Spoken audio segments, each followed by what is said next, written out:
You're standing in a circle. There's a cake in front of you with fire on it, and a dozen people, some you love, some you barely know, are screaming a song at you in 3 different keys. You don't know where to look. You don't know what to do with your hands. You just have to sit there and be celebrated. For most people, this is the highlight of the year. But for a specific group of us, this is a nightmare. Maybe you've started forgetting to tell people when your birthday is. Maybe you've turned off your notifications on Facebook so you don't get 200 happy birthday messages from people you haven't spoken to in a decade. Today, let's look at why you don't just dislike your birthday, you actually dread it, and why that doesn't make you a killjoy. Maybe you remember being a teenager and having those long, exhausting fights with your parents in the weeks leading up to the big day. They wanted the standard experience, the huge party, the house full of family, the noise. You just wanted to go to the movies with 2 friends. When you're a kid and you reject fun, people assume something is wrong with you. You might have internalized that. You thought, maybe I'm just broken. But here's the truth. Rejecting a party isn't about being miserable. It's about protecting your energy. It takes years to realize that you aren't a Grinch. You're just someone who values private freedom over performative noise. The first reason for the dread is the spotlight tax.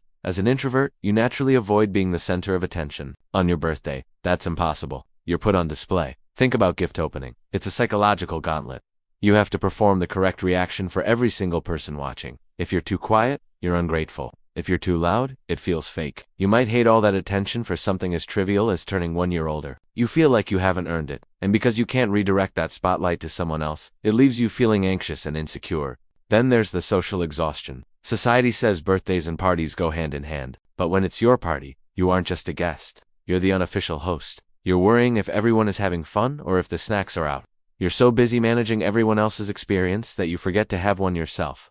And then, there's the ultimate living nightmare, the surprise party. To an extrovert, this is a gift. To you, it's a total loss of agency. You haven't prepared your social armor, and suddenly, you're thrust into a high-stakes performance you never agreed to. There's also the expectation gap. We're told this must be the most special day of the year. That is a massive setup for failure. When the stakes are that high, anything less than the time of your life feels like a disappointment. You might just want a long walk or a quiet night in, but the pressure from others to make it special is overwhelming. People tell you what you should do instead of asking what you want to do, and if you suggest doing nothing, they look at you like you're crazy. Here's the interesting part. You probably love celebrating other people. You enjoy seeing your friends happy. You love buying them presents and acknowledging their journey. The aversion isn't about a lack of love, it's about the spotlight. The birthdays you've actually enjoyed were likely the ones where you didn't succumb to the pressure. The ones where you went to the bowling alley with 2 people, or stayed home with a good book. Those days were special because they were intentional, not a performance for others. So, if you have an introvert in your life, don't assume.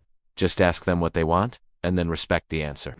And if you are the person who dreads the happy birthday song, put your foot down, set realistic expectations. Your birthday happens once a year. The least you can do is spend it in a way that actually makes you feel like yourself. You might not start loving the day, but you'll definitely enjoy it more. Thanks for hanging out. I'll see you in the next one.